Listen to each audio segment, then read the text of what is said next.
आई आलात तुम्ही? चला जेवायला वाढते. बघ तुला शेवटचं सांगतोय, सारखं सारखं माहेरी जात जाऊ नको. माझं लय डोकं फिरलंय. परत जर गेलीस तर तिकडेच राहतो. सॉरी, नाही होणार परत. वाढला वर चल.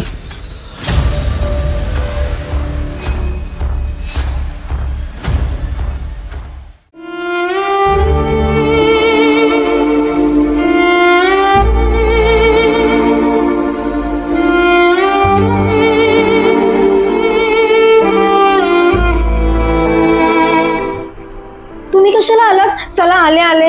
नाही नाही थांब तू. मी माझ्या पप्पांसाठीच माहेरी येते. माझ्याशिवाय कोण नाही हो त्यांचं.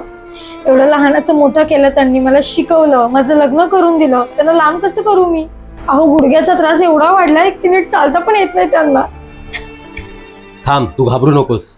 माझ्याकडे एक असा उपाय आहे ज्याचं दुखणं पूर्ण नाहीसं होईल. ट्रीटमेंटसाठी आम्ही आलो ठाणे वेस्ट वागळे इस्टेट मधील मुंबई पेन क्लिनिक मध्ये. इझी ट्रीटमेंट प्रोसेस करून सासऱ्यांना समजवण्यात आलं की इथे गुडघ्याला कोणतीही चिरफाड न करता विदाऊट ऑपरेशन फक्त एका सुईच्या माध्यमाने प्लाझ्मा ट्रीटमेंट करून पुन्हा तुम्ही नव्याने उभे राहू शकता आणि आनंदाने चालूही शकता. सासऱ्यांच्या मनात जरा भीती होती, पण ट्रीटमेंट सक्सेसफुल झाल्यानंतर त्यांचा चालण्याचा कॉन्फिडन्स नेक्स्ट लेवल होता. मित्रांनो, ही रील आजच सेव्ह करा आणि शेअर पण करा, कारण तुमच्या एका शेअरमुळे अजून कुठल्या तरी गरजवंतांची मदत होईल.